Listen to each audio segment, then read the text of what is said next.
बिस्मिल्लाहिर्रहमानिर्रहीम, अस्सलाम वालेकुम जी। मैं हूं आपका होस्ट चौधरी इरफान ज़ीर। आपको sports on PSL special transmission में वेलकम कहते हैं जी। कल बड़ा एक शानदार मुकाबला एक्सपेक्टेड था लाहौर कलंदर और कराची किंग्स के माबैन, बट वन साइडेड अफेयर रहा और लाहौर कलंदर ने बड़ा आसानी के साथ 65 रन से विक्ट्री हासिल की। क्राउड के हवाले से भी हम बात करते आए हैं कि तमाम स्टेडियम में हम देखते हैं कि बड़ा अच्छा क्राउड आता है, बट अनफॉर्चुनेटली कराची के जो लोग हैं वो मैच देखने स्टेडियम में नहीं आते। और कल भी समहाउ ऐसा ही मंजर सामने था कि आलमोस्ट 60% के करीब बताया जाता है कि स्टेडियम खाली था। इस पर भी बात करेंगे और ओबियसली आज एक बड़ा तगड़ा मुकाबला एक्सपेक्टेड है जी। मुल्तान सुल्तान और इस्लामाबाद यूनाइटेड का रावलपिंडी स्टेडियम में मैच खेला जाएगा और जिस तरह ये दोनों टाइम के फाइनलिस्ट भी हैं और नंबर 1 पे रहे, अभी तक भी नंबर 1 पे नज़र आ रहे हैं इस्लामाबाद यूनाइटेड। शादाब उनकी कप्तानी के अंदर टीम बड़ा शानदार परफॉर्म करी है। एक थोड़ा सा और न्यूज़ ऐसी है, ओबियसली ये हमेशा पाकिस्तानियों के साथ क्यों होती है, उस्मान तारिक जो है कोयटा ग्लैडिएटर को रिप्रेजेंट कर रहे हैं, उनके अगेंस्ट फिर दोबारा से बॉलिंग एक्शन को रिपोर्ट कर दिया गया जी। ये पहले भी लास्ट ईयर हुआ था और कुछ मैचेस के लिए उनको सस्पेक्ट बॉलिंग एक्शन की वजह से रोक दिया गया था, फिर क्लियर किया गया और इस दफ़ा फिर दोबारा हमने देखा कि उनके साथ हुआ। पास में हमने पाकिस्तानी कई प्लेयर के साथ ऐसे देखा हो चुका है, शोएब अख्तर भी है, इसी तरह हमने सईद अजमल का भी देखा, मोहम्मद हफीज़ का भी देखा। तो ये हमेशा पाकिस्तानी प्लेयर के साथ ऐसा क्यों होता है, इस पर बात करेंगे। इन सब पे डिस्कशन करने के लिए जी हमारे साथ one and only Umar Akmal मौजूद है। अस्सलाम वालेकुम उमर भाई, thank you so much for your time. Umar भाई, ये मैं पहले स्टार्ट इसी से कर लेता हूँ, ये जो बॉलिंग एक्शन को सस्पेक्ट करार देना और ये सेकंड टाइम हो चुका है और पास में जिस तरह मैंने रेफरेंस के तौर पे बताया कि सईद अजमल का कैरियर ख़त्म हो गया, इसी तरह शोएब अख्तर को भी कैरियर में 2-3 दफ़ा फेस करना पड़ा, अब फिर मोहम्मद हफीज़ का भी 2-3 दफ़ा ये प्रॉब्लम आई। ये कि हमेशा पाकिस्तानियों के अगेंस्ट ऐसे क्यों होता है? देखें, सबसे पहले तो मैं बात करूंगा शोएब भाई की। शोएब भाई का जब ये हुआ उस वक्त हमारे पाकिस्तान क्रिकेट बोर्ड में कुछ ऐसे लोग थे जिन्होंने शोएब भाई को स्टैंड किया।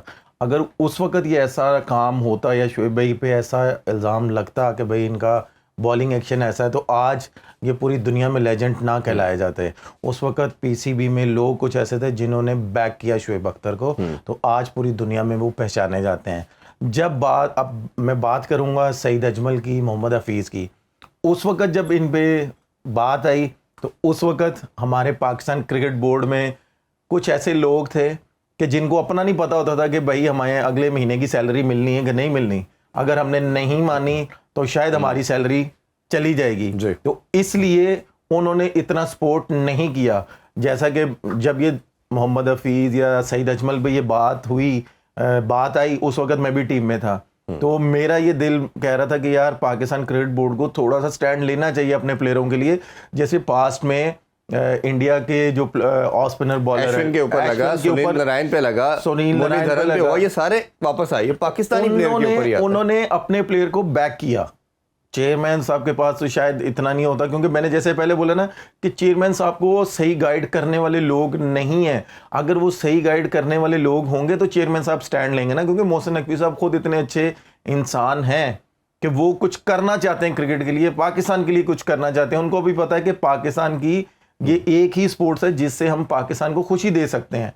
तो ये चाहिए हमारे जो नीचे वाले लोग हैं उनको चाहिए कि चेयरमैन साहब को अच्छा मैसेज पास करें कि नहीं, ये हमारे प्लेयर अच्छे हैं।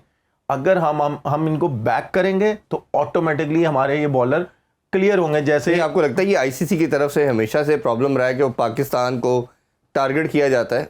नहीं, ICC की तरफ से देखें कुछ भी हो, 3-4 जो प्लेयर हमने जिक्र किया ये सारे पाकिस्तानी और जो बाकियों पे आता था वो सारे क्लियर हो जाते। देखें चाहे कुछ भी है ना, देखें पाकिस्तान की बॉलिंग हमेशा से स्ट्रांग रही है और आपको भी पता है कि कुछ भी है कि पाकिस्तान के बॉलर माशाल्लाह वन ऑफ द बेस्ट पूरी दुनिया में उन्होंने राज किया है।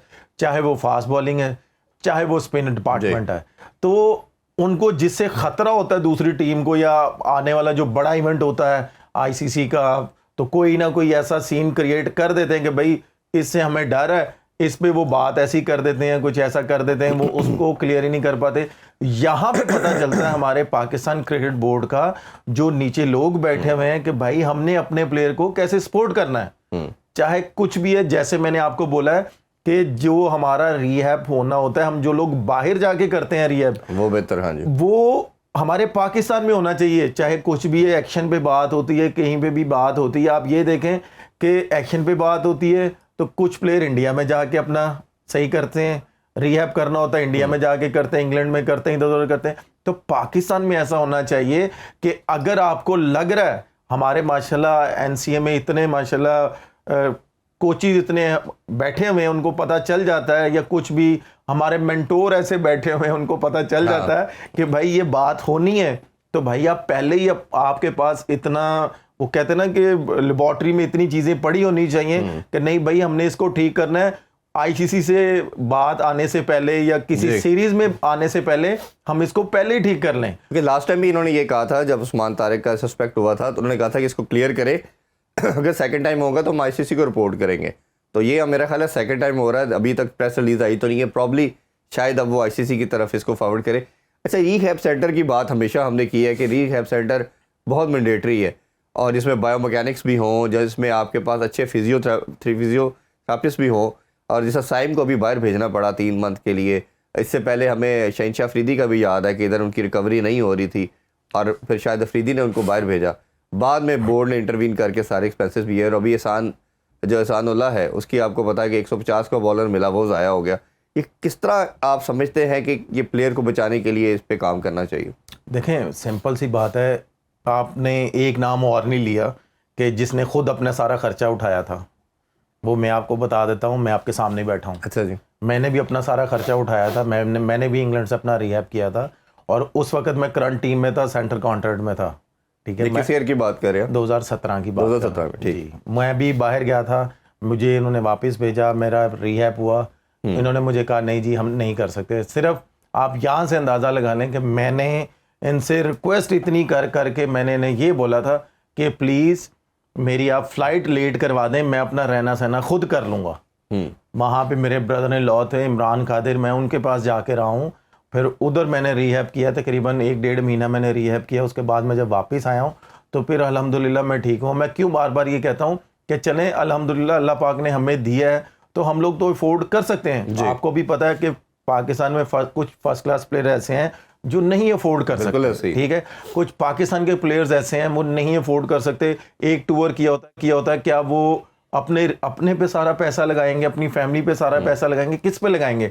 तो मैं क्यों ये बात यहाँ पे करता हूँ, या मेरे से जो सीनियर हैं, शाहिद भाई भी, यूनुस भाई भी ये करते हैं कि भाई आपके पास एकेडमी है, लाहौर में है, कराची में है, मुल्तान में, आप, हमारा पाकिस्तान इतना बड़ा है, बड़े बड़े शहरों में हमारा ये रिहैब सेंटर होना चाहिए कि चाहे रिहैब जैसा मर्जी है कि आप बाहर से जो डॉक्टर बुला रहे हैं कि भाई टीम के साथ वो लगे हुए, आपके पाकिस्तान के पास इतने काबिल डॉक्टर हैं जो आपने ज़ाया कर चुके हैं हम प्लेयरों की तरह। मैं यहाँ पे नाम भी लेना पसंद करूंगा, जैसे डॉक्टर फैसल हैं, डॉक्टर सुहेल हैं, क्योंकि मैंने खुद इनके साथ किया हुआ है। बड़े बड़े जो प्लेयर हैं, मेरे से भी जो सीनियर हैं, आप उनसे भी पूछ सकते हैं कि यार ये कैसे डॉक्टर थे, ये इंसान को खड़ा कर देते थे। और एकेडमी का मकसद ही यही है कि आप रिहैब सेंटर बनाएं। इधर एक अनाउंसमेंट भी करते चलें जी। उमर अकमल से आप काफ़ी लोग क्वेश्चन करना चाह रहे हैं, हमें कमेंट सेक्शन में दिखते को मिलते हैं। स्क्रीन पे हमारी नंबर भी आप ऑनवर्ड्स आप देखेंगे, उस पर कोई भी आप मैसेज पे के थ्रू, व्हाट्सएप के थ्रू अपना क्वेश्चन पूछ सकते हैं। हम शो में आपके नाम के साथ आपका क्वेश्चन ज़रूर शामिल करेंगे। अच्छा उमर भाई, कल वाले मैच पे भी थोड़ी डिस्कशन कर लेते हैं। लाहौर कलंदर तभी जीतता है, एक स्टैट्स के हम अकॉर्डिंगली देखें, जब फ़खर चलता है, और फ़खर ने एक और रिकॉर्ड भी अपने नाम किया। उन्होंने सेकंड हाईएस्ट PSL की जो 50s है वो भी बना चुके हैं 21 टाइम। उन्होंने जो मोहम्मद रिजवान है उनको बीट किया है, अब सिर्फ उनसे ऊपर टेबल में बाबर आजम है। तो फ़खर को इवॉल्व होते हुए कैसे देख रहे हैं, और फ़खर को रिहैब के बाद फिट कैसे देख रहे हैं? क्योंकि उन्होंने कहा कि मैं अभी भी 100% नहीं हूँ, मैं मोमेंटम गेन कर रहा हूँ, बेहतर हो रहा हूँ। तो आपने कैसे देखी उनकी इनिंग्स? देखिए, मैंने उसकी जितनी भी इनिंग्स देखी, जैसे मैंने कल के शो में भी बोला था कि ये इस लीग का सबसे बड़ा मैच होगा, लाहौर वर्सेस कराची, और इसमें जो पहले बारी करेगा उसने अगर 200 प्लस किया तो दूसरी टीम के लिए बहुत बड़ा प्रेशर होगा। आप मेरी बात चाहे, बिल्कुल ऐसे ही आपने कहा, मैंने बोला था आपको, और वही बात हुई कि शाहीन ने टॉस जीता, शाहीन ने, आपको पता है, उसने बारी की और उसने 200 प्लस किया। नो डाउट कि शुरू में वो थोड़ा सा उन्होंने स्ट्रगल किया, फ़खर ने और मिचेल ने जिस तरह की पार्टनरशिप बिल्ड की, अपनी टीम को निकाल के ले गए। उसके बाद जिस तरह की शाहीन ने बॉलिंग की, पहला ओवर उसने किया, उसने आउट किया, और टोटली उसने मोमेंटम अपने हाथ में रखा, लाहौर कलंदर ने अपने हाथ में रखा और कराची को उठने ही नहीं दिया। तो यहाँ से पता चलता है कि जब बड़ा मैच होता है तो आप मेंटली फ्री हो के आप पहले बारी करते हैं, अगर आप कुछ भी करते हैं, अगर आप कम टोटल पे भी आउट होते हैं ना, तो आपको पता होता है कि यार हमने एफर्ट करनी है, हमने ये मैच विन करना है, तो दूसरी टीम ऑटोमेटिकली प्रेशर में आती है। तो ये आपको जो अभी तक जो स्टैट्स है, सिर्फ एक मैच के अलावा एक्सेप्ट बाकी तमाम मैचेस में जो टीम पहले बैटिंग कर रही है वो मैच जीत रही है, तो आपके ख्याल में बाद में विकेट थोड़ा स्लगिश हो जाती है, रुक के आता है, क्या फैक्टर बन रहा है कि पहले करने वाली बैटिंग जीती जा रही है? देखें, ये डिपेंड करता है विकेट पे, क्योंकि हर रोज़ नया विकेट है, हर रोज़ विकेट अपना बिहेवियर चेंज कर रही है। मैं क्यों यहाँ पे बात करता हूँ कि हम हर फ्रेंचाइज में इतने प्रोफेशनल कोचेस होते हैं कि जिन्होंने लेवल 3 लेवल 4 किया होता है, तो फ्रेंचाइज उन्हें पे करती है और फ्रेंचाइज उनसे रिजल्ट मांगती है।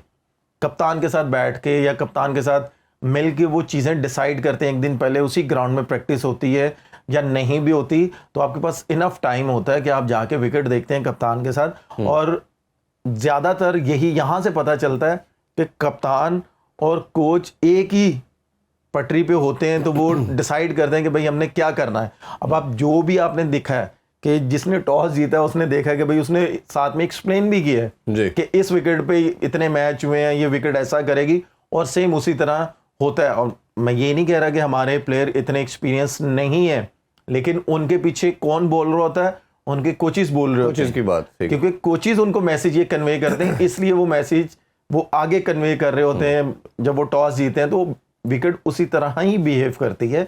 तो डिपेंड करता है कि हमें विकेटें कैसी बनानी चाहिए। मैं क्यों बार बार यहाँ पे नाम लेता हूँ कि भाई हमारे साथ वाले मुल्क में 300 प्लस हो रहा है, यहाँ पे हम लोग उसी उधर बड़ी मुश्किल से हो रहा है, 200 बड़ी मुश्किल से हो रहा है। तो यहाँ से पता चलता है ना कि हमारी विकेटें कैसी होनी चाहिए। हमारे यहाँ पे जो भी विकेटें बनाने वाले हैं, जो हमारे हेड हैं, उनको ये क्लियर मैसेज देना चाहिए कि भाई अब देखें अभी लाहौर में मैचेस नहीं हो रहे, अभी सिर्फ पिंडी और कराची में हो रहे हैं। इसके बाद मैचेस कहाँ पे होने हैं? लाहौर में और मुल्तान में। तो इनको एक क्लियर मैसेज देना चाहिए हमारे पाकिस्तान क्रिकेट बोर्ड को, जो हमारी PSL की मैनेजमेंट है, उनको क्लियर मैसेज देना चाहिए कि भाई ये जो अगला राउंड है हमने इसको 250 प्लस करवाना है, टीमों से करवाना है। बात करते हैं कि प्लेयर भी हमारे जो है वो 160 170 के स्ट्राइक रेट के साथ खेल रहे हैं, गोरे सारे 225 से अबव जा रहे हैं। अच्छा, क्यूरेटर की हमने बात की है, सब कुछ किया है, तो बॉलर भी हमारा ना सबसे बड़ा एक प्रॉब्लम 2 साल में अब हम देखते हैं बॉलिंग की वजह से हम काफ़ी मैचेस हारे हैं, और पाकिस्तान को वैसे ही आप मेरे से एग्री करेंगे 80% बॉलिंग नहीं मैचेस जितवाए हैं। ये अब जो शहीन का कमबैक कहना चाहिए, कमबैक ही कहना चाहिए, क्योंकि पीछे सबसे highest in terms of economy ये बॉलर है, सबसे एक्सपेंसिव बॉलर है 1 साल सवा साल में। अब जिस तरह दोनों मैचेस में अच्छा रिदम में नज़र आ रहे हैं, हसन अली ने कल अच्छी बॉलिंग की, आल्दो के थोड़ा रन्स देते हैं बट 4 विकेटें भी ली, तो ये दोनों की फॉर्म को कैसे आप गेन करते हुए देख रहे हैं? देखें, ये तो पहली बात तो ये है कि मुझे खुद नहीं समझ आई कि हसन अली टीम से कैसे बाहर हो गया। एक टाइम पे ये था कि भाई ये हमारी रील की हड्डी बना हुआ है पाकिस्तान टीम का, अगर उस पर थोड़ा सा मुश्किल टाइम आया है तो यार उसको साथ कैरी तो करो। आपने उसको उठा के बाहर कर दिया। यहाँ से पता चलता है ना कि पाकिस्तान की टीम जो है, जो कप्तान है, कि प्लेयर के साथ कैसे बिहेव करते हैं।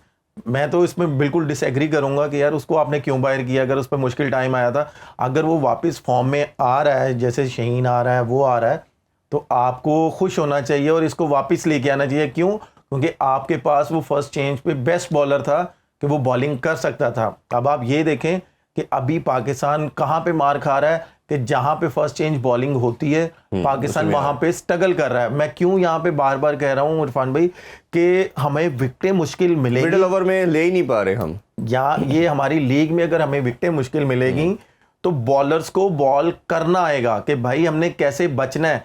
हम लोग क्यों ऊपर वाली क्रिकेट में जाके मार खाते हैं? हमें वहां पे विकेट जब इस तरह की मिलती है, बैटिंग ट्रैक मिलता है या बॉलिंग ट्रैक मिलता है, हमें दोनों पे बॉलिंग करनी ही नहीं आ रही। क्यों नहीं आ रही? जब बॉलिंग ट्रैक होता है हमारे बॉलरों को पता ही नहीं होता कि यार हमने आगे से स्विंग करना है या बैटिंग ट्रैक होता है तो हमने थोड़ा टाइट लाइन पे बॉल फेंकना है। ये हमें समझ ही नहीं आ रही। ये क्यों नहीं समझ आ रही? जो हमारे वहाँ पे बॉलिंग कोच हैं अजहर महमूद साहब, वो माशाल्लाह काफ़ी सालों से टीम के साथ है। उनको एक मैसेज कन्वे करना चाहिए कि भाई ये विकेट ऐसा है। जैसे मैं आपको मिसाल देता हूं, न्यूजीलैंड का जो दूसरा वनडे था कि उन्होंने कैसी बॉलिंग की है, मुझे आप खुद बताएं।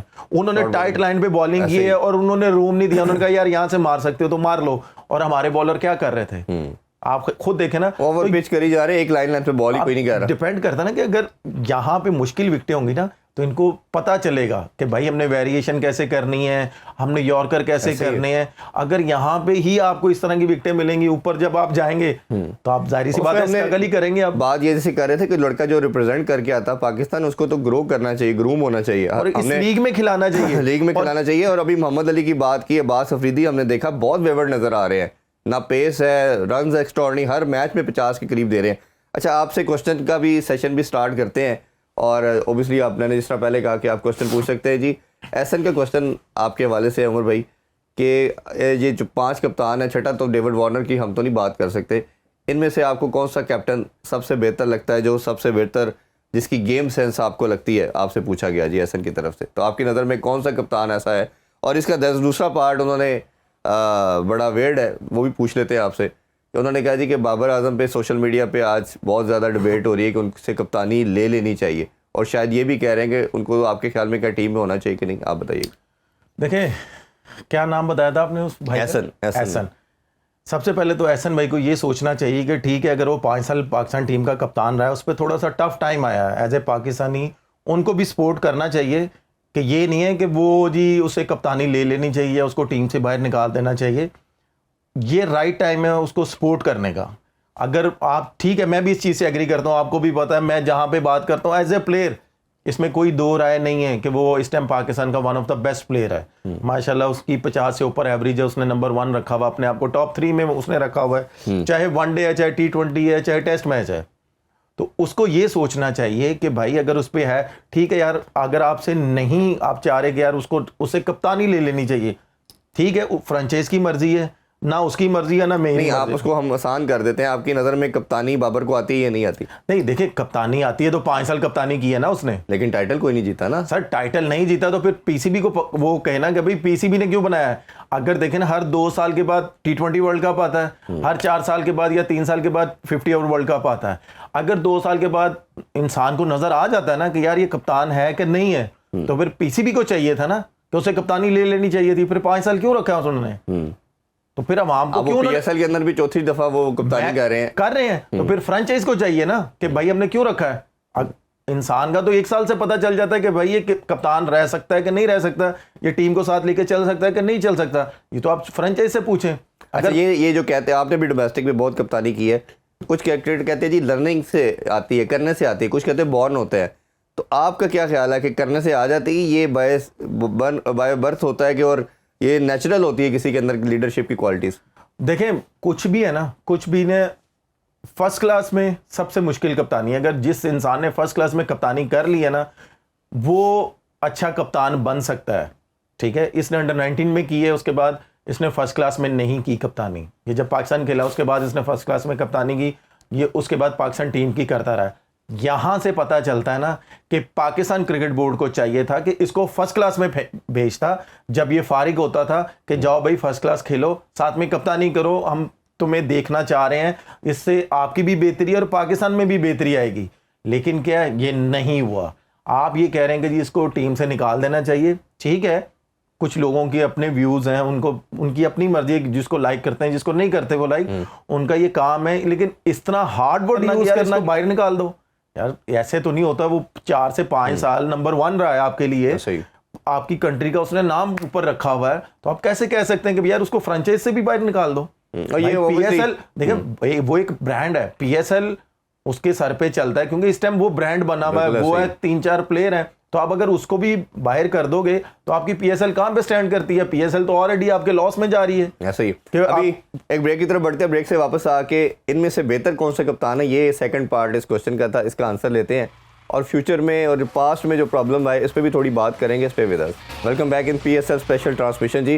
उमर भाई, ब्रेक से पहले हम जो क्वेश्चन का सेकंड पार्ट था कि ये जो 6 कप्तान है या 5 कप्तान की बात कर लें, इनमें से कौन सा आपको कप्तान बेहतर लगता है, जिसको लगता है आपको कि जो मॉडर्न डे क्रिकेट की डिमांड है उसको फुलफिल कर रहा है?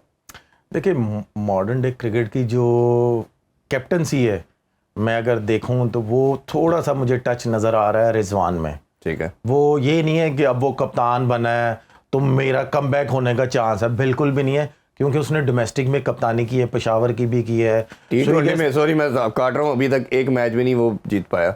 नहीं, देखिए, T20 एक जीतना और ना जीतना वो बात की बात है। आपने सवाल किया है कि कौन अच्छा कप्तान बन सकता है। माशाल्लाह जिनको आपने कप्तान बनाया, आपने सबको आजमा के देख लिया है, ठीक है। सब ने भी इतने कोई टाइटल नहीं जीते हुए, लेकिन जो मॉडर्न डे क्रिकेट है उसके हिसाब से मुझे थोड़ा सा रिजवान में वो टच नज़र आ रहा है।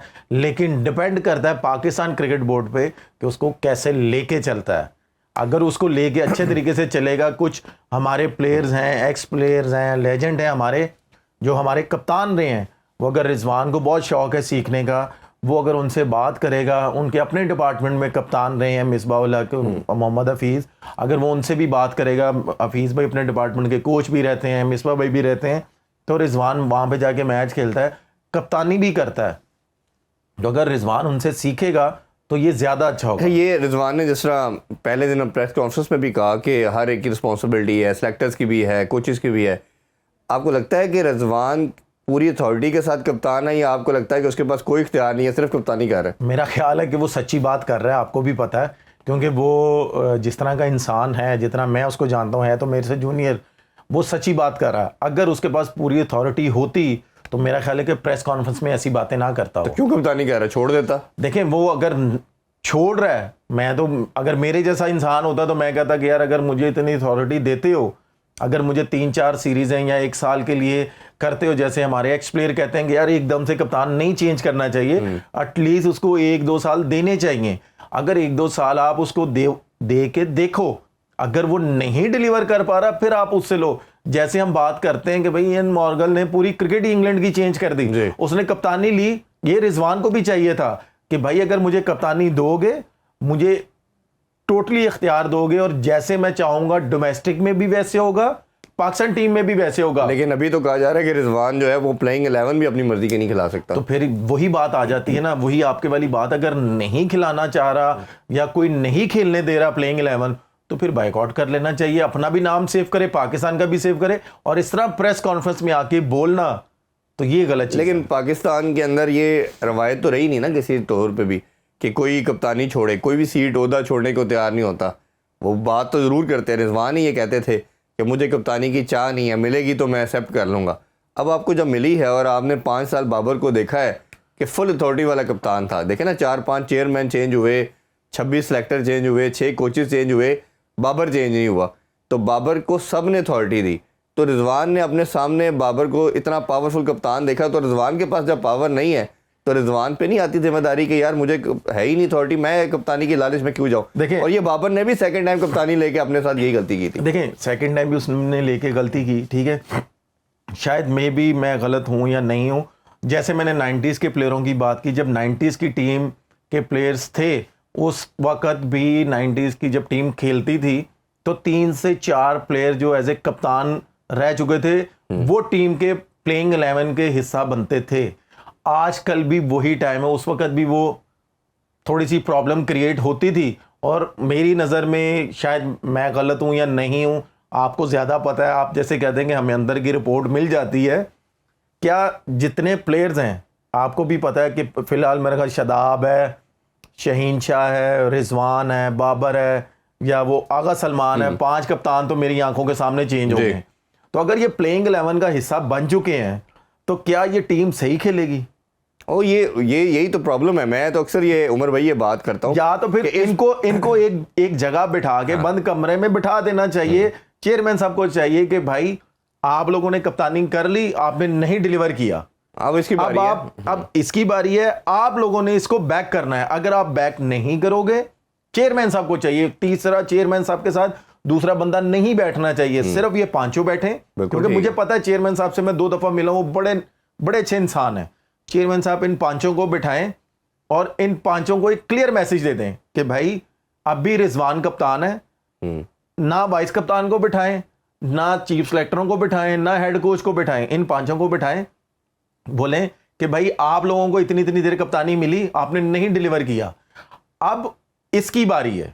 आप लोगों ने इसको अगर बैक नहीं किया, मैं जब तक चेयरमैन हूं, चाहे मैं 1 साल हूं, चाहे मैं 6 महीने हूं, चाहे मैं 3 महीने हूं, चाहे मैं 2 साल हूं, ये कप्तान रहेगा।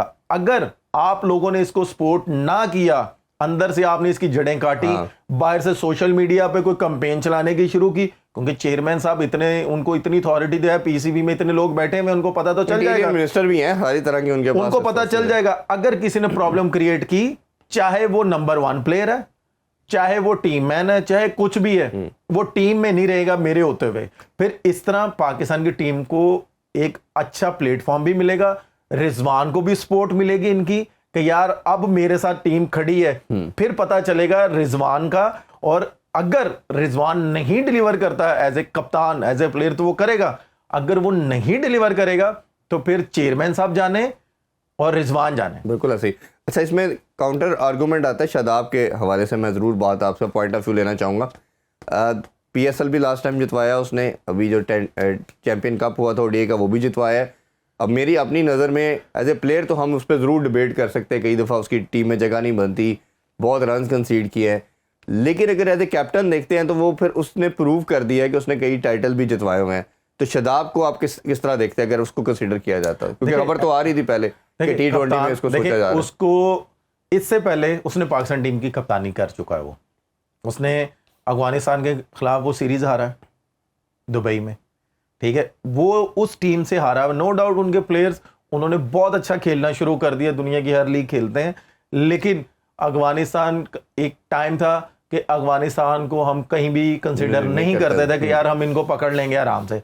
अब आप ये देखें कि कोई भी एक आधा मैच हो, आपको भी पता है, मुझे भी पता है कि हमें भी मुसीबत पड़ जाती है कि नहीं यार अफगानिस्तान मार देगा हमें, ठीक है। बात सिंपल सी है कि अगर तो भाई हमें अमेरिका ने मारा हुआ है, तो मैं वही बता रहा हूँ ना कि देखें अफगानिस्तान ने भी हमें मारा हुआ है, ठीक है। शादाब ने कप्तानी कर चुका है पाकिस्तान टीम की, उसने नई सीरीज जितवाई, उसने नई मैचेस जितवाए, अब उसका पर्चा हो गया हुआ क्लोज।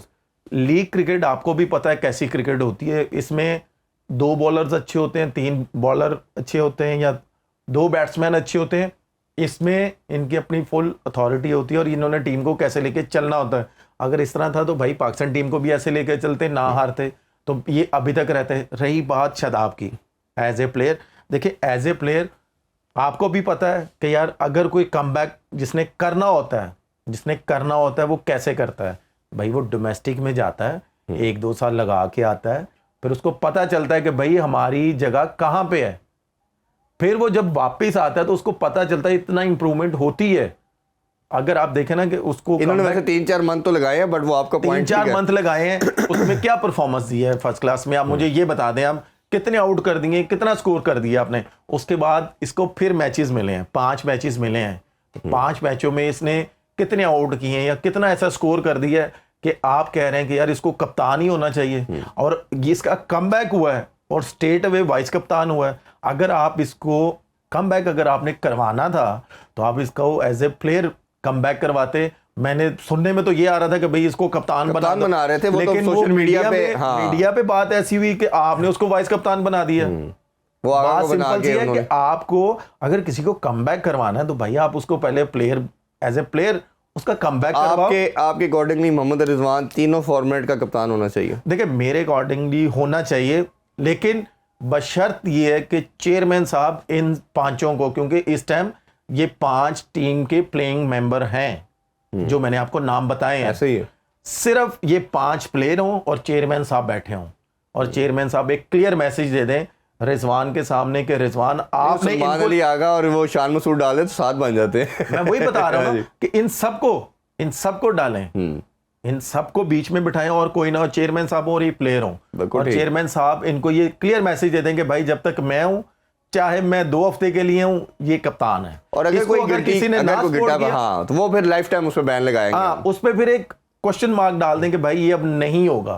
फिर इनको भी एक वेकअप कॉल चली जाएगी कि जो इनके सोशल मीडिया पे इनकी टीमें बैठी हुई हैं वो इस तरह की कैंपेन नहीं करेंगे, क्योंकि माशाल्लाह पाकिस्तान की जो एजेंसीज हैं, पाक आर्मीज हैं, उनको 1 सेकंड से पहले पता चल जाता है कि भाई ये सीडी कहाँ से घूम रही है, तो वो फिर चेयरमैन साहब तक ऑटोमेटिकली वो चीज पहुंच जाएगी। एक और बड़ा इंपॉर्टेंट क्वेश्चन था, लेकिन मैं पहले ये हमारा एक फैन है जी आपके, वो पूछना चाह रहे हैं, यासीन साहब है जड़ावाला से, वो पूछ रहे हैं कि कभी आप बाबर आजम पे बहुत तनकीद करते हैं, कभी आप उनकी फेवर में बोलते हैं, क्या कज़न होने की वजह से है या एज ए जूनियर आप बात करते हैं, ये भी बता दीजिएगा। नहीं देखें, मेरा ख्याल है कि मेरे से ज़्यादा उसको क्रिटिसाइज की किसी ने भी नहीं किया होगा।